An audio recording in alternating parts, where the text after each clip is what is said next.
Saddex maalin markay ka dhinneed arooskooda ayay family gabadha keeneen dood oo ah in la soo baaro wiilkan. Wiil aan la baarin ay ku daraynin gabadhooda.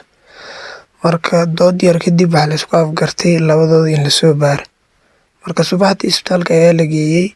Markii la baaray hal ka mid ah ayaa laga helay cudurka xumaa oo dilaaga ahay. Assalaamu calaykum waraxmatullaahi wabarakaatu. Waa anigoo ah Abdiqafaar, channelka naga daawanaysaan waa Suldaan Qafaar Production. Saa muuqaalka hordhicis ku soo aragteenba maanta halkan waxaan kugu wadnaa qiso.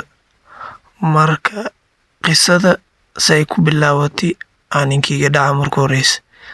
Wiil baa gabar iska barteen meel dukaan ah oo dhar lagu iibiyo oo markaas ay iska lahayd gabadha walaasheed oo ayada looga tagay. Wiilka markaas dhar inuu iibsado ayuu doonayay, laakiin gabadhan quruxda badan markuu arkay damac kale ayaa galay. Marka meesha ayuu fadhiistay sheeko gabadhii wiil si lagu aqaani sheeko ayay bilowdeen.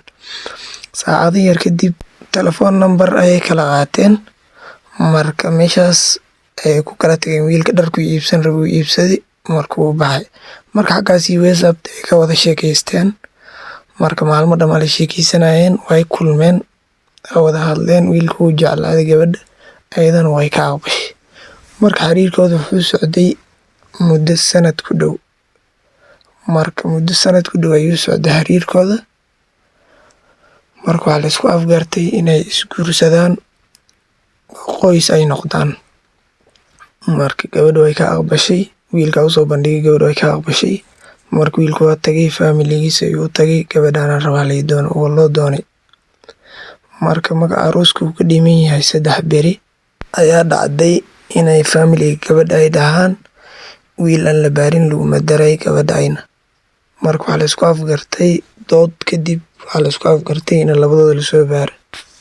Marka meeshan waxaa ka dhici doona khasaare waayo wiilkan Ilaahay u gargaaray waa looga digay Ilaahay u gargaaray. Markuu Ilaahay ku gargaaray dadka adiga ku asiibi rabiyo ku soo dirayaa ama hortooda ku adoo arkay ayaa hortaada lagu faashirayaa.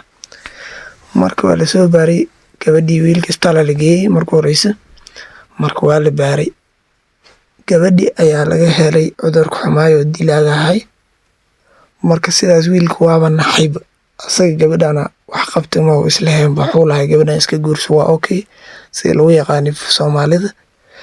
Marka magdaba gabadha laga helay alxamdulillah yiri waayo Ilaahay ka badbaaday markii mogtahay family-na meesha lagu kala tagay gabadhiina asiibsan qabsada leh.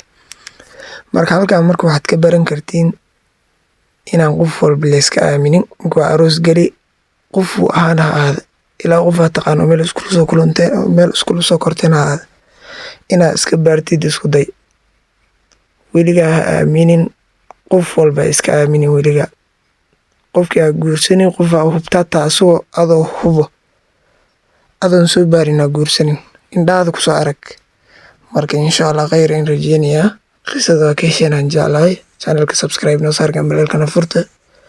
Marka khayr in rajeynaya insha Allah channelkan waxa u bedelnay qisooyin marka sidee waa aragtiin comment noo reeb insha Allah.